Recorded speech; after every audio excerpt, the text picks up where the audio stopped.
अस्सलाम वालेकुम, मेरा नाम है जहासे बाशमी और ये है टोयोटा प्राडो TX 2018 मॉडल।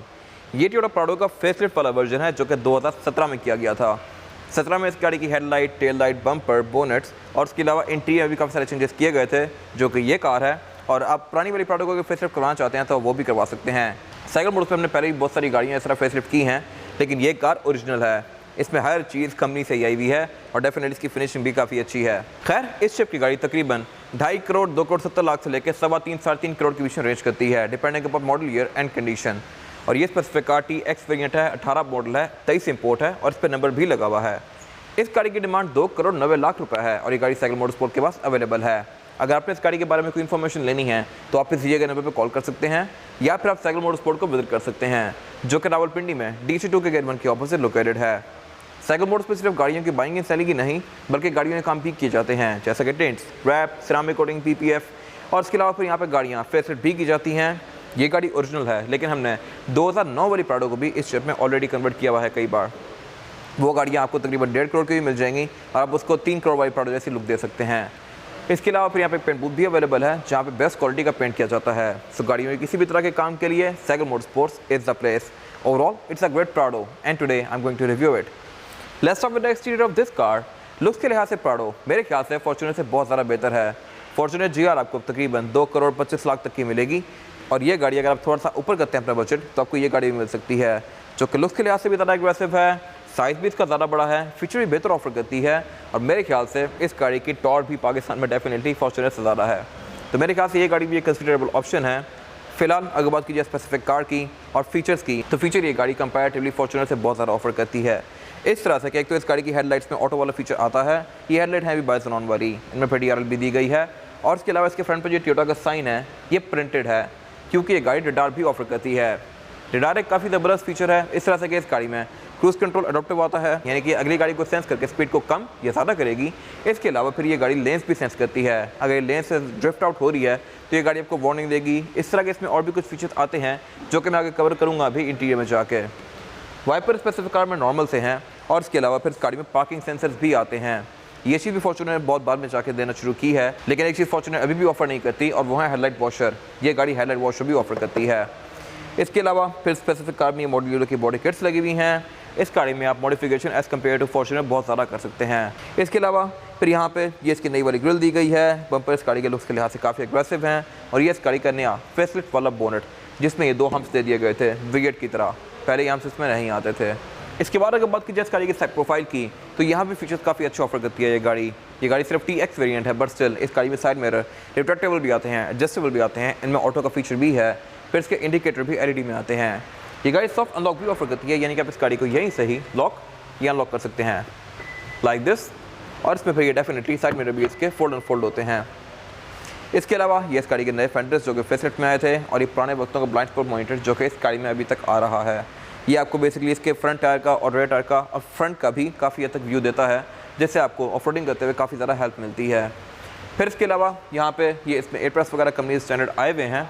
ये इस गाड़ी की एब्सोल्यूट साइड प्रोफाइल के लिहाज से ये गाड़ी काफ़ी मैसिव है और ऑलमोस्ट फुल साइज SUV है। इससे बड़ी SUVs भी आती हैं, V8, लेक्सस वगैरह, ये उनसे छोटी है लेकिन ये फॉर्च्यूनर से बड़ी है। और उसके अलावा यहाँ पे करेक्टर लाइन्स वगैरह भी काफ़ी स्ट्रॉन्ग दी गई हैं।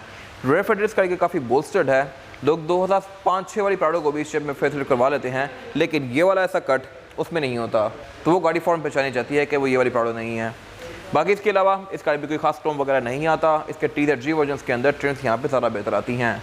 फिर इसके अलावा इसके ऊपर ये रूफ लेस दी गई हैं जो कि इसकी लुक में एक SUV वाला टच ऐड करती हैं। और उसके अलावा इस गाड़ी में सनरूफ भी आती है, जो कि मैं आगे कवर करूँगा अभी इंटीरियर में जाके। इसके अलावा बैक पे ये गाड़ी क्वार्टर ग्लास भी ऑफर करती है, लेकिन ये फिक्स ही है, ये ओपन नहीं होता। और इसमें डिफॉगर भी आता है, यानी कि अगर इसमें फॉग आ जाए तो ये वो भी ख़त्म कर सकता है। फिर इसके अलावा रिम इस गाड़ी में 17 इंचेस के आते हैं। स्पेसिफिक कार में पीछे बॉडी किट्स लगी हुई हैं और ये इस गाड़ी के TX वाले साइड स्टेप्स हैं। इसमें साइड स्टेप दूसरे भी आते हैं जो कि रिटर्ट करते हैं डोर खुलने के साथ, वो एक एड ऑन फीचर है और आप एक्स्ट्रा पैसे पे करके लगवा सकते हैं इस गाड़ी में। इसके बाद अगर बात कीजिए इस गाड़ी की रेयर लुक की, तो इस गाड़ी का फेसलिफ्ट वाला रेयर लुक है, जिसमें इसकी टेल लाइट्स चेंज कर दी गई हैं। सिर्फ टेल लाइट्स ही नहीं, इस शेप में इसकी ट्रंक की गार्निश भी थोड़ी ज़्यादा बड़ी कर दी गई थी, बम्पर भी चेंज किए गए हैं, टेल लाइट्स भी चेंज की गई हैं। टेल लाइट अब इस गाड़ी में ये लावा LED लैंप्स के साथ आती हैं और इसके अलावा ऊपर ये ब्लैक कलर की टेपिंग कंटिन्यू करती है, जो कि इसकी लुक में एक अच्छा टच ऐड कर रही है। फिर इसके अलावा प्राडो में एक चीज़ और अच्छी है और वो ये है कि इस गाड़ी की रेयर विंडशील्ड आप अलग से भी ओपन कर सकते हैं। यहाँ पर एक बटन दिया गया है जिससे ये अनलॉक होती है और फिर आप इसको अलग से इस तरह से ओपन कर सकते हैं। यहाँ से बाकी क्रॉसिंग भी अच्छी होती है और इसके अलावा अगर आपने कोई ज़्यादा हैवी सामान नहीं निकाला तो आप यहाँ से भी निकाल सकते हैं, या अगर आपने कोई शॉपर वगैरह रखना है तो आप वो भी यहाँ से रख सकते हैं। इसके अलावा अगर बात कीजिए पूरे टेल गेट की तो ये साइड हिंज आता है, इसको आप इस तरह से ओपन करेंगे लाइक दिस। और ये इस गाड़ी की ट्रंक कैपेसिटी जो कि बहुत ज़्यादा स्पेशियस है, यहाँ पर आप आराम से 4-5 लोगों के सामान रख सकते हैं, लेकिन अगर आपने यहाँ पे लोग बिठाने हैं तो आप वो भी बिठा सकते हैं। इसमें 3rd रो सीट्स भी दी गई हैं जहाँ पर आप बैक पे 2 एक्स्ट्रा लोग भी बिठा सकते हैं, और अगर आपने वो नहीं बिठाने तो आप इनको फोल्ड करके इस गाड़ी की ट्रंक कैपेसिटी को और ज़्यादा खुला बना सकते हैं। प्लस इस गाड़ी में 3rd रो सीट्स आती भी सिंकिंग हैं, यानी कि फ्लोर के अंदर ही फोल्ड होती हैं। फिर इसके अलावा इस गाड़ी की जो 2nd रो सीट्स हैं ये भी फोल्डेबल आती हैं और इसकी ट्रंक के अंदर 2 कंपार्टमेंट्स दिए गए हैं। अगले कंपार्टमेंट में इसकी टूल किट आती है जिसको आप इस तरह से ओपन कर सकते हैं, और उससे आगे वाले कंपार्टमेंट में भी कुछ टूल्स दिए गए हैं, और डेफिनेटली आप इस गाड़ी के ट्रंक के गेट को लॉक भी कर सकते हैं। इसके हाइड्रोलिक को अगर आप पीछे की तरफ ट्विस्ट करेंगे तो ये लॉक हो जाएगा, अब ये बंद नहीं हो सकता, लेकिन अगर मैं इसको आगे करके अनलॉक करूँगा तो अब ये आप आराम से फोल्ड कर सकते हैं ताकि किसी पहाड़ी वगैरह पर ये आपको आके लगे ना। बाकी बैक पे ऊपर ये स्पॉइलर आता है, इसमें रेयर ब्रेक लैंप आता है, रेयर विंडशील्ड वॉशर आता है, बैक पे पार्किंग सेंसर्स आते हैं, बॉडी किट्स आती हैं, और इसके अलावा यहाँ पे कुछ खास है नहीं। इसके बाद अगर बात कीजिए इस गाड़ी के इंटीरियर की तो ये प्राडो का फेसलिफ्ट वाला इंटीरियर है जो कि लुक्स के लिहाज से पिछली किसी भी प्राडो से बहुत ज़्यादा बेहतर है। ये स्पेसिफिक कार है भी बेज रूम में तो इसके इंटीरियर की लुक और ज़्यादा ब्राइट आती है, और इसमें काफ़ी स्लीक सी वुड की ट्रिम्स कंटिन्यू की गई हैं जो कि इसको काफ़ी अच्छी लुक दे रही हैं। फिलहाल अगर बात कीजिए इस गाड़ी के स्टीयरिंग व्हील की तो स्टीयरिंग व्हील इस गाड़ी में LC V8 जैसा आता है जो कि 200 सीरीज़ में आता था, उसमें भी ये 16-17 के बाद से आना शुरू हुआ था। इस गाड़ी में भी फेसलिफ्ट के बाद से आना शुरू हुआ है और इसकी फील बहुत ज़्यादा प्रीमियम है। ये स्टीयरिंग व्हील 4 स्पोक है, लेफ्ट राइट स्पोक पर डिफरेंट कंट्रोल्स दिए गए हैं। लेफ्ट स्पोक के जो कंट्रोल्स ये मल्टीमीडिया सिस्टम के हैं, राइट स्पोक के कंट्रोल जो दिए गए हैं यहाँ से आप इसके MID क्लस्टर के बीच में नेविगेट कर सकते हैं। फिर ये गाड़ी क्रूज कंट्रोल भी ऑफर करती है जो कि एडॉप्टिव है, यानी कि गाड़ी अगली गाड़ी के लिहाज से अपनी स्पीड को कम या ज़्यादा करेगी।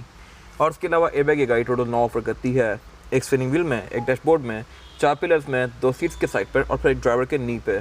पैसेंजर के नी पे नहीं आता, LC 300 में पैसेंजर के नी पे भी आना शुरू हो गया है। अगर बात की जाए इस गाड़ी के हेडलाइट के कंट्रोल की तो हमें ऑटो का फीचर भी आता है, और उसके अलावा फिर इसमें फॉग का कंट्रोल भी स्टैंडर्ड आता है कंपनी से। वाइपर इस गाड़ी में नॉर्मल से हैं, लेकिन ये फ्रंट और बैक दोनों पे आते हैं। और इसके अलावा अगर बात की जाए इस गाड़ी के मीटर की तो ये भी काफ़ी इंप्रूव्ड है पिछली किसी भी प्राडो से। ये फेसलिफ्ट वाला मीटर है जो ग्रे और वाइट की कॉम्बिनेशन में है, और इसके अलावा इसकी जो रेड लाइन है RPM की ये 5.5 के बाद शुरू होती है, क्योंकि गाड़ी पेट्रोल है। जो डीजल कार्स होती हैं उसमें रेड लाइन काफ़ी पहले शुरू हो जाती है।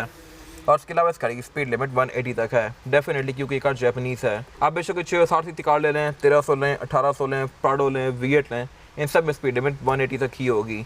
मोस्टली कार्स जापानी 180 पे जाकर लॉक हो जाती हैं। फिर इसके अलावा इसका जो MID क्लस्टर है ये फीचर्स के लिहाज से काफ़ी इक्विप्ड है। ये आपको इस गाड़ी का टायर टर्निंग रेडियस, रडार के सेंसर्स वगैरह को ऑन ऑफ कर सकते हैं आप यहाँ से। यहाँ पे आपको इस गाड़ी के मैसेज शो करवाएगा, टायर टर्निंग रेडियस शो करवाएगा, लेन डिपार्चर असिस्ट, PCS वगैरह को आप यहाँ से ऑन कर सकते हैं। इसके अलावा फिर यहाँ पे ये गाड़ी आपको स्टैट्स शो करवाएगी जैसे कि ट्रिप्स, एवरेज किलोमीटर पर लीटर, टायर टर्निंग रेडियस, इस तरह की सारी चीज़ें ये गाड़ी ऑफर करती है, और ये आपको इस स्क्रीन के अंदर शो होती हैं। ये गाड़ी जब 2009 में लॉन्च की गई थी तो ये स्क्रीन बिल्कुल पिक्सेलेटेड थी, अभी स्क्रीन बहुत ज़्यादा बेहतर हो गई है पहले से। इसके अलावा अगर बात की जिसके मीटर की हाउसिंग है तो ये बिल्कुल नॉर्मल सी है, चीप प्लास्टिक की फिनिश में है, लेकिन इसमें डैशबोर्ड के अंदर भी 3 स्पीकर आते हैं, 2 साइड्स पे, एक सेंटर में सबवूफर, ये ग्रिल दी गई है और इसमें स्पीकर है। फिर इसके अलावा इस गाड़ी में जो एयर वेंट्स हैं ये भी काफ़ी सारे आते हैं, 4 डैशबोर्ड पे दिए गए हैं, 2 बैक पे दिए गए हैं, और उसके अलावा भी इसमें कुछ एयर वेंट्स आते हैं जो कि मैं आगे कवर करूँगा अभी। इसके अलावा अगर बात कीजिए इस गाड़ी के मल्टीमीडिया पैनल की तो ये फीचर्स के लिहाज से काफ़ी इक्विप्ड है, लेकिन ये जापानीज़ में है। आप इसको फ़ोन पे गूगल ट्रांसलेट से ट्रांसलेट करके यूज़ कर सकते हैं, वरना आपको इसको यूज़ करने में थोड़ी सी मुश्किल होगी। लेकिन साइज़ के लिहाज से ये पहले वाली किसी प्रोडक्ट से ज़्यादा बड़ा है, इसकी हाउसिंग भी थोड़ी ज़्यादा खुली कर दी गई है।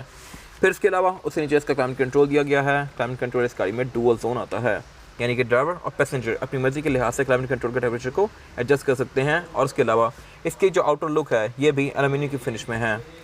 फिर उसके अलावा उससे नीचे की काफ़ी बड़ी ड्रॉट दी गई है जहाँ पर कुछ सामान वगैरह रख सकते हैं। फिर उससे नीचे इसका सेकंड स्टार्ट दिया गया है, 4x4 के कंट्रोल्स दिए गए हैं। बाय द वे ये कार ऑल टाइम 4x4 होती है, तो इसकी जो 4x4 की सिलेक्शन है वो है H4F, H4L और फिर L4L। और इसके अलावा यहाँ पे इसका ट्रैक्शन कंट्रोल दिया गया है। उससे नीचे फिर ये इसके 2 कप होल्डर्स दिए गए हैं, इसका गेयर सेलेक्टर दिया गया है, और इसमें जो गेयर सिलेक्शन है वो है P, R and D, और स्पोर्ट्स पे करके आप इस गाड़ी को मैनुअली भी चला सकते हैं लाइक दिस। फिर उससे पीछे यहाँ पे ब्लैंक स्विचेस दिए गए हैं, पावर आउटलेट दिया गया है, एक ड्रॉर दी गई है जहाँ पर आप इसकी की रख सकते हैं, और उससे पीछे का सेंटर कंसोल दिया गया है जो कि काफ़ी स्पेशियस है। और इसमें 2 अलग अलग कंपार्टमेंट्स आते हैं। पहले कंपार्टमेंट में आप वर्ड वगैरह रख सकते हैं या इस गाड़ी की कॉपी रख सकते हैं। उसके नीचे वाले कंपार्टमेंट को खोलेंगे तो यहाँ पे काफ़ी बड़ा स्टोरेज बॉक्स है। ये बेसिकली एक कूल बॉक्स है। अगर आप इसके वेंट को ओपन कर देंगे तो ये गाड़ी एसी की हवा यहाँ थ्रो करेगी और आपकी ड्रिंक्स वगैरह को ठंडा रखेगी। इसके अलावा अगर बात कीजिए इस गाड़ी की सीट्स की तो ये काफ़ी ज़्यादा कंफर्टेबल हैं और मेरे ख्याल में ये TZG वाली कार से भी ज़्यादा कंफर्टेबल हैं, क्योंकि इसके बड़े वेरिएंट्स के अंदर सीट्स लेदर की फिनिश में आती हैं। वो सीट्स थोड़ी सी हार्ड होती हैं, आपको उसमें स्वेटिंग ज़्यादा होती है। पाकिस्तान के लिहाज से ये सीट्स मेरे ख्याल से बेस्ट हैं।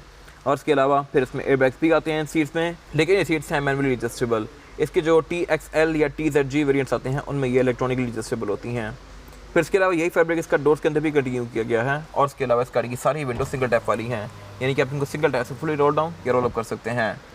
इसके अलावा इस गाड़ी में साइड मिरर भी रिट्रैक्टेबल आते हैं, यानी कि आप इनको गाड़ी के अंदर बैठ के फोल्ड या अनफोल्ड कर सकते हैं। और फिर इस गाड़ी में पुश स्टार्ट आता है, आप इसको सिंगल टैप से ही ऑन कर सकते हैं। फिर इसके अलावा इस गाड़ी में हेडलाइट वॉशर आते हैं और ऑटो लेवलिंग का बटन आता है, आप इसका ऑटो लेवलिंग भी ऑन ऑफ कर सकते हैं हेडलाइट्स का। फिर इसके अलावा इस गाड़ी में वेंटिंग मिरर ड्राइवर पैसेंजर दोनों के लिए आते हैं, दोनों में ही लाइट्स आती हैं जो ऑटोमेटिकली ऑन होती हैं। सेंटर में फिर एक सनग्लास होल्डर दिया गया है और इसके अलावा 2 कैबिन लाइट्स दी गई हैं जो कि हैलोजन में हैं। और ये इस गाड़ी का यूनिक सेलिंग पॉइंट इसकी सनरूफ। फॉर्च्यूनर सनरूफ ऑफर नहीं करती और जो लोग फॉर्च्यूनर के बाद प्राडो पे जाते हैं उनकी मेन रीज़न होती ही सनरूफ है। सनरूफ मेरे ख्याल से इस गाड़ी का काफ़ी अच्छा ऑप्शन है। इसके अलावा यहाँ पे कुछ खास है नहीं। इसके बाद अगर बात कीजिए इस गाड़ी में रेयर पैसेंजर के लिए सीटिंग कैपेसिटी की तो ये भी काफ़ी ज़्यादा स्पेशियस है। मेरे पास यहाँ पे लेग रूम का बिल्कुल भी कोई इशू नहीं है और हेडरूम का भी, क्योंकि ये गाड़ी SUV है। और इसके अलावा बैक पे इस गाड़ी में 3 लोग बहुत आसानी से बैठ सकते हैं, 4 आना चाहें तो वो भी आ जाएंगे, लेकिन फिर ज़्यादा कंफर्टेबल नहीं होंगे। इसके अलावा इसमें फ्लोर बेड भी ऑलमोस्ट फ्लैट आता है। सेंटर में 2 एयरबैग्स दिए गए हैं, चार्जिंग आउटलेट भी दिया गया है और इसके अलावा यहाँ पे ग्रैब हैंडल्स भी आते हैं जिनको पकड़ के आप ग्रिप करके बैठ सकते हैं इस गाड़ी के अंदर। ये गाड़ी क्योंकि TX है तो इसमें कोई एम्बिएंट लाइटिंग नहीं आती, इसके बड़े वेरिएंट्स में एम्बिएंट लाइटिंग भी ऑफर होती है। फिर इसके अलावा सेंटर में इसके एक सेंटर कंसोल दिया गया है जिसको निकाल के आप इसमें से 2 कप वाटर एक्सेस कर सकते हैं और इसको एज एन आर्मरेस्ट भी यूज़ कर सकते हैं। और इसके अलावा फिर इस गाड़ी में ISOFIX के पोर्ट्स आते हैं, सीट बेल्ट्स आती हैं, 3 हेडरेस्ट आते हैं, रेयर बेंचेस गाड़ी के फोल्डेबल हैं और बाकी बैग में यहाँ पे कैबिनेट्स वगैरह दी गई हैं और कर्टन एयरबैग्स भी आते हैं। इसके अलावा यहाँ पे कुछ खास है नहीं। इसके बाद अगर बात कीजिए गाड़ी के इंजन की तो प्राडो में 3 मेन इंजन ऑफर होते हैं, 2.7 पेट्रोल, 2.8 डीजल और 4.0 पेट्रोल। ये स्पेसिफिक कार 2.7 पेट्रोल इंजन के साथ है जो कि 171 हॉर्स पावर प्रोड्यूस करता है with 243 newton metre of torque, जो कि ठीक है इस बॉडी साइज के लिहाज से। कुछ लोग कहते हैं कि इंजन थोड़ा सा अंडर पावर है, लेकिन आपको एक डे टू डे कम्यूट के लिहाज से ये इंजन कहीं भी कोई इशू नहीं करेगा। अगर आप इसे एक्सट्रीम ऑफ रोडिंग करते हैं तो ही शायद आपको थोड़ा सा स्लगिश फील हो, लेकिन नॉनदलेस इसकी परफॉर्मेंस ठीक है। लेकिन एवरेज ये गाड़ी तकरीबन 6-7 की देती है, यही एवरेज आपको 4.0 वाला इंजन भी देगा। तो अगर आप 4.0 वाला इंजन की तरफ ऑप्ट करते हैं वो मेरे ख्याल से एक बेहतर चॉइस है। बट स्टिल ये गाड़ी भी एक अच्छा ऑप्शन है। 4.0 वाली कार पे टैक्सेस बहुत ज़्यादा पड़ेंगे आपको। इसके अलावा इस गाड़ी में ABS आती है, ट्रैक्शन कंट्रोल आता है, रडार आता है जो कि इसकी राइड को अच्छा बनाता है। और इसके अलावा फिर इसमें बोनट के अंदर इंसुलेशन भी दी गई है और बोनट इस गाड़ी का हाइड्रोलिक से ओपन होता है। इसके अलावा यहाँ पे कुछ खास है नहीं। ये इंजन डुअल VTI है जो कि फॉर्च्यूनर के अंदर भी आता है और ये इंजन ऑल टाइम 4x4 है। इसके बाद अगर बात कीजिए इस गाड़ी के टायर साइज़ की तो टायर साइज जो ऑफर करती है प्राडो वो है 265, 65 और 17। इसमें 17 इंच का रिम दिया गया है जो कि लुक्स के लिहाज से बड़ा डिसेंट सा है। इसमें कुछ और रिम्स भी आते हैं जो कि लुक्स के लिहाज से थोड़े से ज़्यादा अग्रेसिव होते हैं, 18 इंचज़ के और 19 इंचज़ के भी। टायर स्पेसिफिक कार में आफ्टर मार्केट है और ये ऑलमोस्ट न्यू टायर है जो कि आपको 50-60 हज़ार किलोमीटर तक एक काफ़ी अच्छी राइड प्रोवाइड करेगा। और इसके अलावा इस गाड़ी में ऑल व्हील डिस्क ब्रेक आती है, प्लस ABS भी आती है और ट्रैक्शन कंट्रोल भी आता है जो कि इस राइड को और भी अच्छा बनाता है। जहाँ तक बात है राइड क्वालिटी की तो प्राडो की राइड कंपैरेटिवली फॉर्च्यूनर वगैरह से बहुत ज़्यादा बेहतर है। तो मेरे ख्याल से ये गाड़ी हर लिहाज से उससे बेहतर है। ये था आज का रिव्यू। अगर आपको रिव्यू पसंद आया है तो इस रिव्यू को लाइक कीजिए, मेरे चैनल को सब्सक्राइब कीजिए और अगर आपके पास गाड़ी से रिलेटेड कोई भी राय है तो उसको कमेंट सेक्शन में शेयर जरूर कीजिएगा ताकि वो लोग जो ये गाड़ी देने वाले हैं वो आपकी राय से फ़ायदा उठा सकें। अपना ख्याल रखिएगा। Thank you.